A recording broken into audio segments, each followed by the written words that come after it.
versus ongoing continuous improvement, not a straight line, but a spiral that goes up and up. Perfectionism harms relationships. Again, I just look back and from this perspective, it's hard for me to fathom the kind of mistakes that I have made in relationships based on perfectionism. Why? First of all, defensiveness. It is very difficult to form intimacy with someone when I'm constantly on the defensive, when I can't accept or do something, at the very least, with criticisms. What kind of intimacy is possible there? The other reason why it harms relationships is that very often we mirror our approach to the world, mirrors our approach toward ourselves.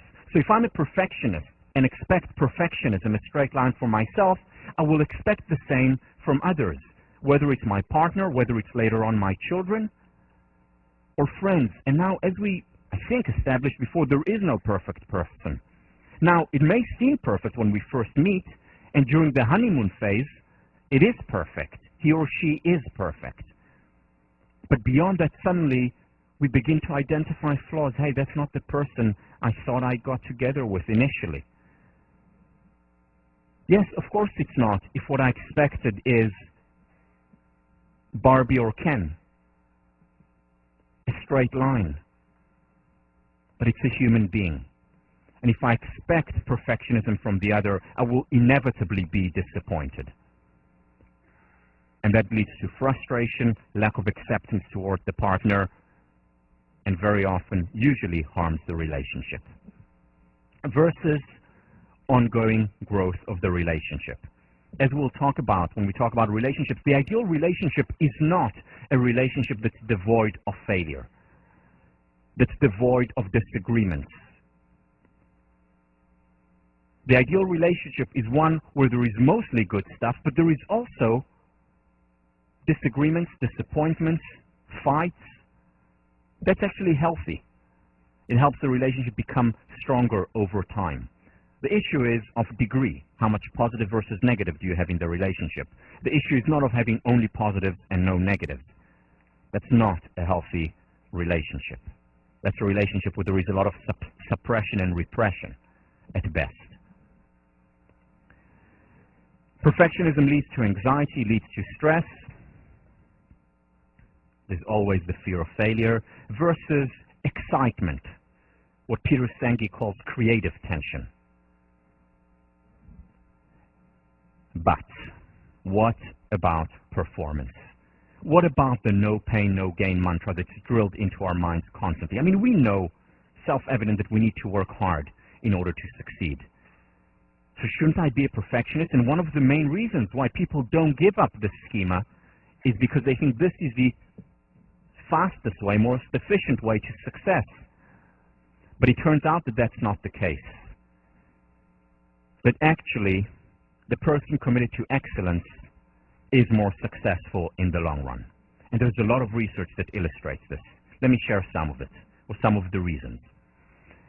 Now, less pain, more gain, first of all, in the ultimate currency, the most important currency of happiness. People committed to excellence as opposed to perfectionists are happier. So that's wonderful and that's great. But it's not just in the ultimate currency. It's also in the hard currency, whether it's success at work, whether it's success for athletes, whether it's success in relationships. Why? Various reasons. First of all, person committed to excellence enjoys a much more sustainable approach to growth. Remember the analogy that I used from environmentalism, sustainable growth. It's not about having a sterile environment. It's not about going back to the days of when we lived as hunters and gatherers in caves. It is living in accordance with modern life. It is enjoying modernity and progress, but at the same time not taking too much out of the environment so that it can sustain itself. The same on the individual level. A perfectionist does not enjoy a sustainable approach to growth because there are no places for recovery, no places for deviation. Everything is static, like a machine. As opposed to a person committed to excellence, there are deviations, there are breaks, There are recoveries, much more sustainable versus all or nothing. I got injured. My squash career ended because it was all or nothing. Either I don't train at all or I train like Jansher Khan, the world champion. Also, intrinsic motivation is much higher for people committed to excellence. And when we have intrinsic motivation, we're much more likely to sustain effort over a long period of time than if all the motivation is extrinsic, comes from getting to that next stage, getting those accolades, getting that raise, and so on. Winston Churchill said that perfectionism spells paralysis. When we're so obsessed with failure, we're much less likely to act. One of the primary causes of procrastination is perfectionism, the incapacitating fear of failure. Because if we don't act, we don't fail. Self-esteem, as I mentioned earlier, much higher for a person committed to excellence. And as Nathaniel Branden said, self-concept is destiny. Beliefs become self-fulfilling prophecies. If I believe in myself, if I think that I can succeed, if I have the track record to show that I get up after falling down, I'm much more likely to succeed over time. Have I mentioned this before? Oh, okay, good. Because it is important. There is no other way to succeed. You read The Luck Factor, the fantastic work by Weissman, UK professor. And what he talks about, one of the causes of having more luck in our lives, what seems like a mystical thing, but actually can be shown scientifically, one of the ways to have more luck in our lives is to try new things, little things. Even when you walk back to your dining hall after class, take a slightly different path as opposed to the path that has already been taken by you every single day. And he says these little changes in our lives, these slight deviations from the straight and narrow, actually lead to higher levels of luck because we begin to see things that we haven't seen before. Perfectionist, one way. No deviations, no improvisation, no spontaneity. This very often prevents us from being, quote-unquote, luckier. Creativity, Simonton, the most successful, the most creative scientists and artists throughout history are ones who had failed the most. They were not perfectionists. They were committed to excellence, extremely ambitious, understanding that there is no other way to succeed. John Updike, highly creative author, says perfectionism is the enemy of creativity. And we'll talk about another author who has very good advice for us of how to overcome this perfectionism, Samuel Coleridge. The 80-20 rule. This rule, understanding this rule as it applies to time management, changed my Harvard experience. So what is the Pareto principle? Pareto was an Italian economist about 100 years ago, and he came up with this principle, which he named the Pareto principle. And the principle says that in most societies, 20% of the people own about 80% of the wealth. They applied this principle to an organization as well, where 20% of your clients generate 80% of your income. And this has been applied to many areas in economics, and more recently to time management. For example, in 20% of our time, we can get 80% of our work done. And when I understood this, it changed my approach toward my academics. Why? Because I realized that, well, I didn't need to read 100% of the material. Again, don't quote me on this. I didn't need to make sure that every T is crossed and every I is dotted when I handed in a paper. And I started to follow much more the pleasure principle or the happiness principle. And I said, okay, this is something I really care about.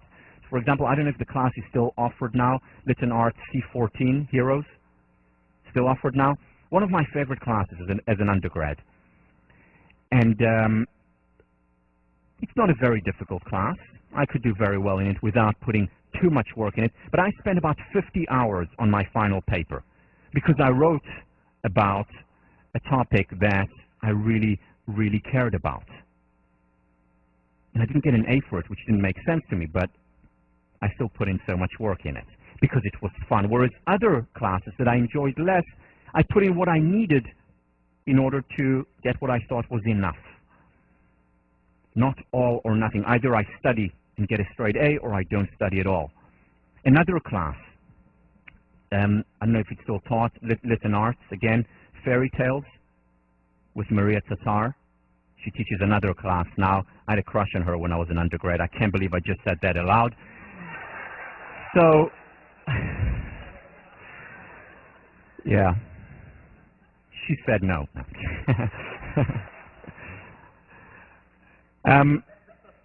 No, I didn't ask her. I didn't. So, also in that class, not a very difficult class, a very enjoyable class on many levels.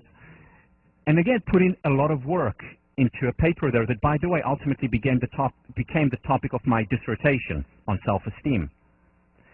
So again, asking what is most important for me, what do I really care about, as opposed to saying all or nothing.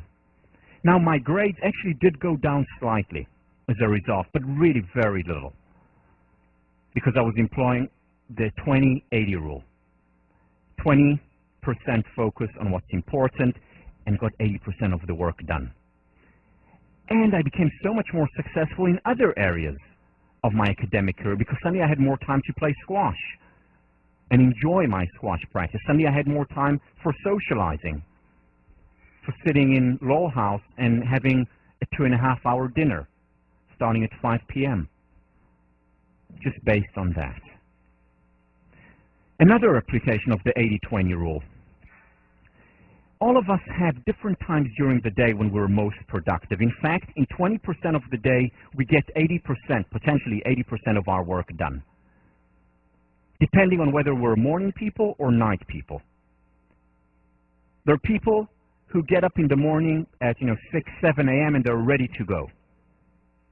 That's me. I get up early, very easy for me. I just go straight to my computer or to change a diaper.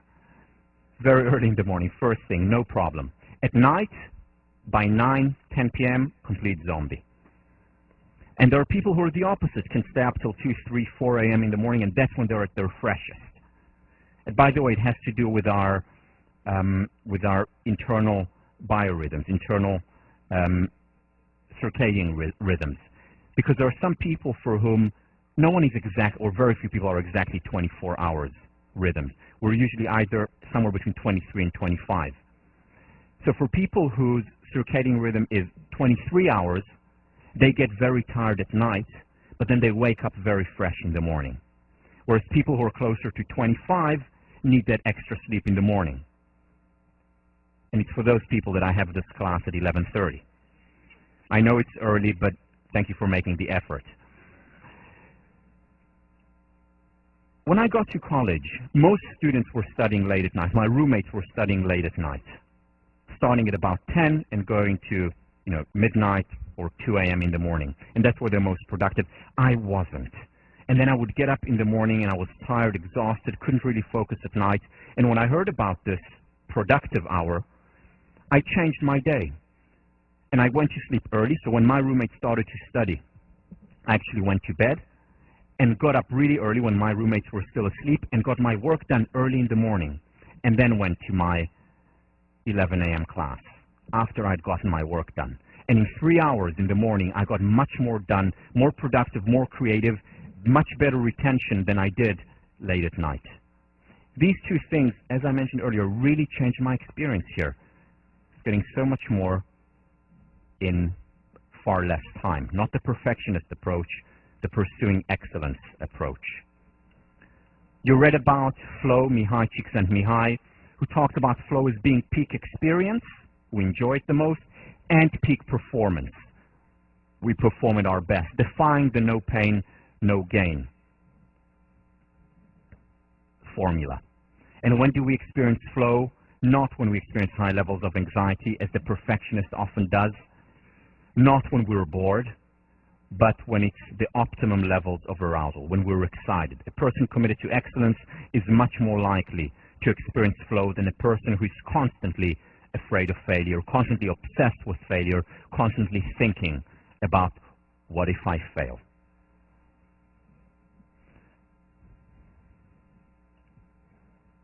Let me talk a little bit about the sources of perfectionism, because if we understand, as I mentioned last time, if we understand where it comes from, we're much more likely to be able to get over it. So some of these sources of perfectionism. The first one, the most important one, is conditioning. I mean, we are not born perfectionists. Children, as you saw in the video there, as you know, born actually enjoying the learning process much more than we do when we're afraid of failing. They fall, they get up again. So it's through conditioning that we learn to be afraid of failure. Specifically, the schema that we internalize, that's being reinforced constantly from almost the time when we're born, that what matters is the destination. When we get to a certain destination, such as learning how to walk, well done, such as getting the A at the end of my first grade, terrific, gold star.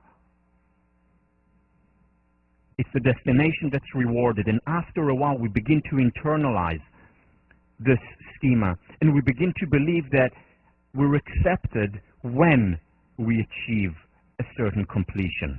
And it goes on throughout our lives. I mean, when do we get a bonus? On, April 3rd? No, we get it on December 31st, or just before Christmas. At the end of the year, this was a good, productive year. Well done. When do we get the grades, the pats on the back, if we did work well? At the end of the semester, or after an exam, when we have completed something. Not during the journey. In other words, the journey goes unrewarded, and we begin to perceive it as inconsequential, not important, just a means toward an end. Very few teachers, parents, organizations, schools reward the journey, the enjoyment of the journey. And of course, very few reward, lo and behold, failure, which is an inevitable part of every journey. So that we learn, no good, this is no good. We must have, as much as possible, a straight line, a straight schema, and we pay a price for it when we internalize it. And this is the kind of social environment that we're born into, that we're raised in, and the social environment that is very difficult to change. I mean, I know I have little kids at home. It is so difficult to change it because very often I'm inclined to say, to focus primarily on Shirelle, she just learned how to walk. Well done, you just walked, as opposed to rewarding the effort, as we'll talk about in a minute, and rewarding the hard work, and rewarding even the failures, the trying, the coping, the process. Very difficult. And that's connected, of course, to the permission to be human. The permission for the constrained view of human nature, as opposed to the idealized, disconnected, detached view of what life can look like, because it can't. Instead of permission to be human, there is pressure to be perfect. It's constant, it's ongoing. It's in the media, it's in the workplace, it's in our educational institutions, it's everywhere, and we pay a price for it. Now, let me give you some examples. Before I give this example, just a quick introduction. As you know, academics don't make that much money. I mean, when people go into academia, it's usually not for the money. So many academics, myself being no exception, have to supplement their income. So I supplement my income, and I want to share with you something that I do on the side.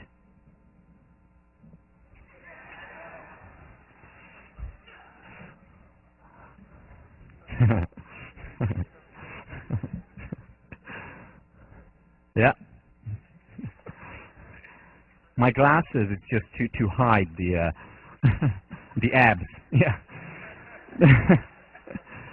So, I mean, is he real? Is there anyone in this room who looks like this?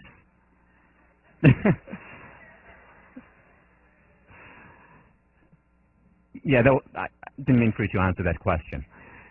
But, I mean, is this real? Well, partially. A lot of it is photoshopped. But yeah, there are some people who look like this. But what do we see in the magazines? I mean, if you go to the magazine store, you know, the magazines, these are the kind of people who are on the cover. Perfect beings. Even more so, you know, so we have our Kens, even more so with the Barbies. This is Cosmo, 1896.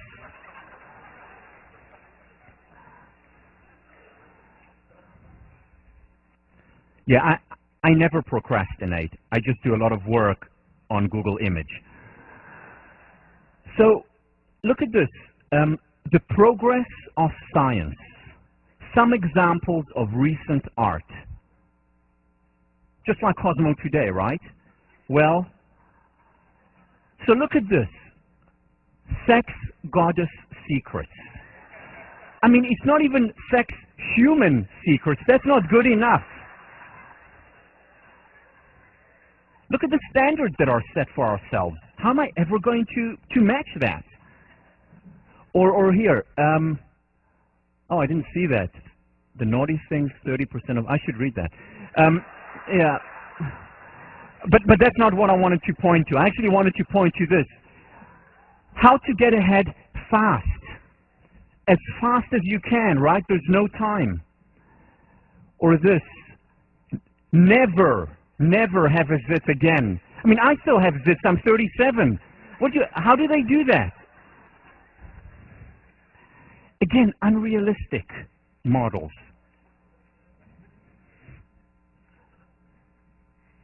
You know, in 1997, when I was living in Singapore, I wanted to bring Nathaniel Brandon to Singapore. Again, he's considered the leading person on self-esteem. His wife, Deborah Brandon, has done a lot of work in the area of self-esteem and personal growth. So I wanted to bring them both. So I brought them to consult for the organization where I was working. And was looking for other ways, because it was very expensive, for other ways of funding that trip. And close friend of mine, Pat Lee, was working at the time with The Body Shop, and she said, no, this is perfect, because The Body Shop this year, Anita Roddick, whom I mentioned earlier, is interested in self-esteem for women. So why don't we do a project with Devers, Nathaniel, and The Body Shop, a joint venture, and have self-esteem for women in Singapore. So it was a great idea. I actually met with Anita Roddick, and we co-sponsored Nathaniel Brandon. It was a highly successful event. We had 700 seats. Over 1,000 people came. We had to have plasma outside. And in addition, it made a huge stir and really started a movement, or a mini movement, in Singapore, self-esteem for women. As a result of that, Nathaniel Brandon wrote a book called Self-Esteem for Women, because he was blown away with the fascinating stories that were told in this seminar and so on. Anyway, but Anita Roddick has done a lot of work for women and self-esteem. And one of the projects that she did then in 1997, I think most of you were too young to be aware of it, but it was on all Body Shop stores, was one that she based on a doll called Ruby, the alternative to Barbie. And here is what the campaign looked like. Whoops, sorry. There are 3 billion women who don't look like supermodels, and only 8 who do. Or, hey media, where we come from, cultural and physical diversity is the norm. It's called Planet Earth. Very effective campaign, and so important, because what are the models that we have today in our culture? All or nothing. I mean, these pictures, by the way, came together. It's not, I didn't put them together. Either you binge or the alternative. Or what do we get in the movies? I mean, who possibly can live up to the standards of Top Gun, Tom Cruise and Kelly McGillis? The perfect love that they have there. But this is the model that we have, and I'll talk about it when I talk about relationships. Who possibly can sustain, even for 9.5 weeks, let alone a lifetime, the passion in the movies? Impossible standards. Also, self-help books. Think and grow rich. Nothing much about this. No, just think, and then you'll be rich. Tens of millions of copies sold from this book. Or here's another book that I found. Now, the book may be great. I haven't read it, I admit. But look at it. Small steps to big happiness now. Again, we can't wait. It's about the destination. It's not about the hard work, the journey, the character change that needs to take place.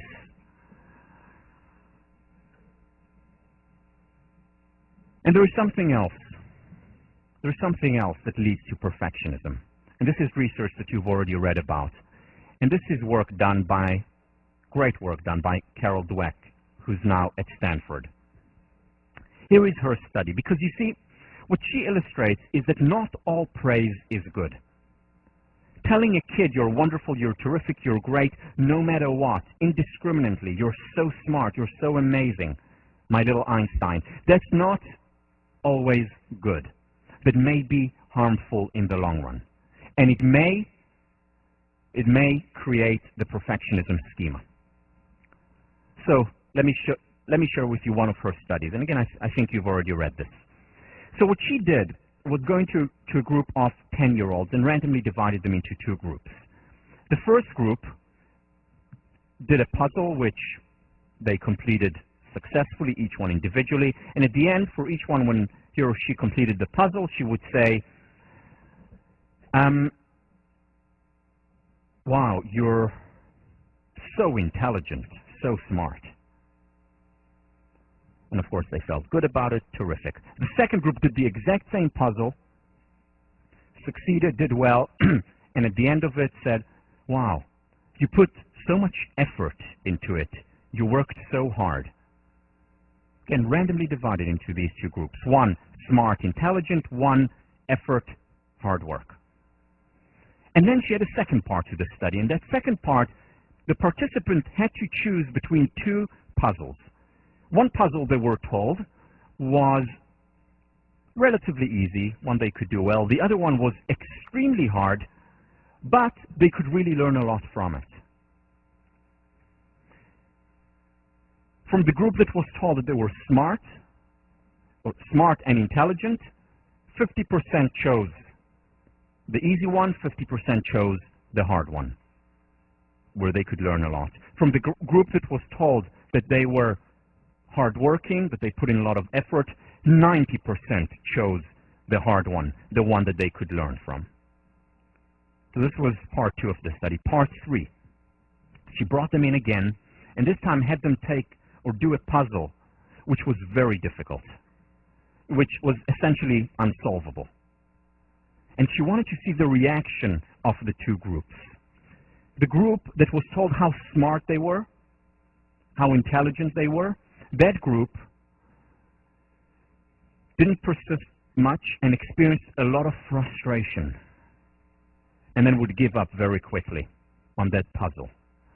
In contrast, the group that was told earlier that they worked hard and that they put in a lot of effort persisted much more and actually enjoyed the process, even though they didn't end up solving the puzzle. But they enjoyed the process and they worked harder. Look at this slight manipulation. Simply one sentence. Oh, you're so smart. Oh, you're working so hard. One sentence leads to this significant difference. In her words, emphasizing effort gives a child a variable that they can control. They come to see themselves as in control of their success. Emphasizing natural intelligence takes it out of the child's control, and it provides no good recipe for responding to a failure. Essentially, what happens when you focus only on the intelligence, on how smart you are, you're creating the perfectionist schema, as opposed to a schema that focuses on the journey, effort, hard work. She continues, when you praise kids' intelligence and then they fail, they think they're not smart anymore, and they lose interest in their work. In contrast, kids praised for effort show no impairment and often are energized in the face of difficulty. What a difference just based on these two approaches. Person who is praised for their intelligence creates this schema: either I'm intelligent or I'm not, and I'm afraid of not being intelligent, so I'll choose the easier task. And when I can't do something, it's an attack, it's an assault on my schema. Right? It's a deviation from the straight and narrow. In contrast, if effort is most important, okay, let me see what's around the corner here. Hey, I'm learning a lot now. This is wonderful. This is fun. Because with one, it's a fixed mindset, in Dweck's words, and the other is a malleable, changing, ongoing, developing mindset. One, there is fear of failure, because I want to be smart. It's fun being called smart and intelligent. I don't want to threaten the schema. Versus working hard, focusing on the process, when the excellence schema becomes the dominant modus operandi. Okay. So how do we overcome perfectionism? What do we do about it if we have it? And again, remember, there is no perfect perfectionist. There is no perfect person committed to excellence. You need to choose in your life where you're happy and where you think you can be happier. This may not even speak to you. This for you may be just interesting academically, or it may be deeply personal. So how do we become more and more of the excellence schema? First, it is about self-awareness. It's about understanding. For me, a big breakthrough was understanding, hey, I'm actually defensive, and I don't want to be defensive, because I know that it hurts intimacy and relationships. And that's when I started the real work on it. And that has improved and continues to improve my relationships. Or, oh, look at my reaction to failure. Look at how afraid I am of hearing a no. Look at how afraid I am of being rejected. Look at how afraid I am of coping and trying. So being aware of it. And if you want to improve your forehand in tennis, you first need to be aware of what it is that you want to improve. So that's the first step. And that's easier said than done. Let me show you a quick example of someone who perhaps is not fully aware of her weaknesses.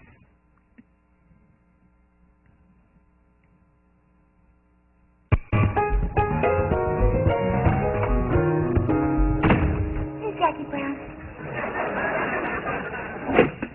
Why is there coffee?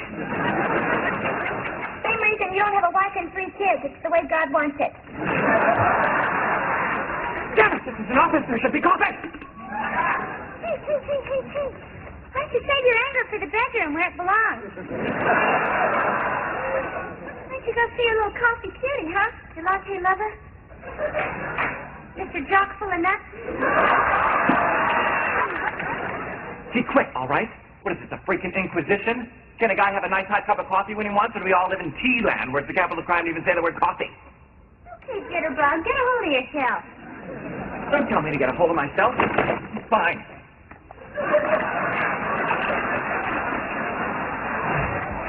Okay, you may want to take a look in the mirror, because you got a little crazy on your face.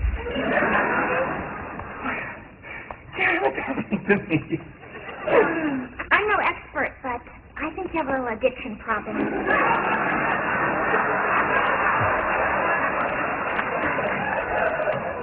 No tears on the damask.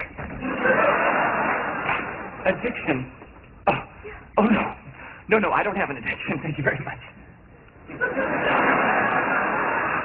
I'm fine. Now listen to me. The first thing you have to do is admit that you have a problem.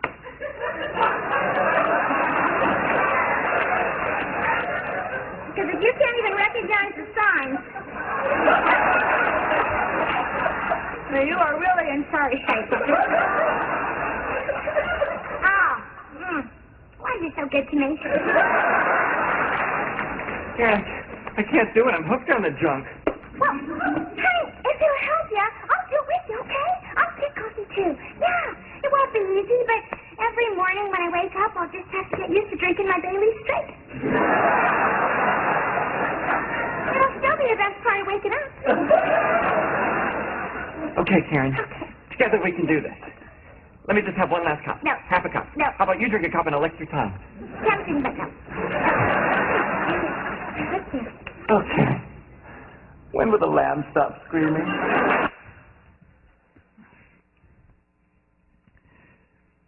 So whether it's dealing with addiction or dealing with any issue in our lives, perfectionism, or whether it's improving something, first step is awareness. Second step is, there's 5 more minutes, by the way. Those of you who are looking at this clock, it's 5 minutes fast. Or 4 more minutes. 4 more minutes. Focus on and reward effort. What Carol Dweck showed was that when we focus on effort, people's effort, we're able to change a schema that has been ingrained there and that has been there very often for years. So with ourselves or with other people, it's about focusing on the journey, focusing on and rewarding ourselves at times, even for failure, for trying.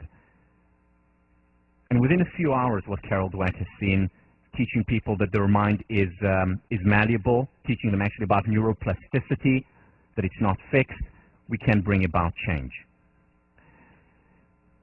Active acceptance. Karen Horney, whom I consider one of the mothers of positive psychology, has done a lot of work on neurosis. And one of the things that she found was that neurosis that we have never really goes away. It's always part of us.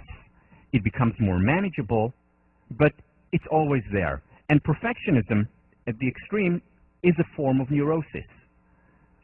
So the thing is to accept that it will always be there. I always have the tendency for perfectionism, and it's okay. However, whereas before I was here on the extreme of perfectionism, now I'm much closer to the excellence extreme. And it's a lifelong, it's an ongoing process. It's an ongoing process. And the key here is to accept that it will always be part of one's life, and then to say, all right, so what do I do now? In other words, it is about then taking action. Behavior. So for example, it's about coping, putting ourselves on the line. What I did initially when I first realized the perfectionism and my defensiveness, I would go out of my way and solicit criticism. And I would ask people, so, give me feedback about it. And when I received negative feedback, things that were actually deviations from the straight line, I literally held myself from, pouncing back. The best form of defense is attack very often for perfectionists. And slowly I got used to it, and I became far less defensive and was able to create much higher levels of intimacy. Or I put myself on the line in other areas where I potentially would experience a no. So let me end with a quick story. Her name was Brittany. She was a showgirl, at least to me she was. We met freshman week, and we really hit it off. We spent almost the entire freshman week out, and at the end of freshman week, wanting to overcome my perfectionism, I asked her out. And she said no. It surprised me, it floored me, it hurt me, but she said no. My sophomore year, we met again. And again, I asked her out. And this time, she said no. Junior year, toward the end of my sophomore year, junior year, I dated someone, so Brittany was out of the equation. And then we met again my senior year. We had an amazing conversation. By that time, I'd already studied psychology. I could also read her body language. She did a lot of this with her hair. And I knew that she really liked me. And I asked her out, and she said no. And I'm still here with you. And that was an important learning process. Learn to fail or fail to learn. I'll see you next week.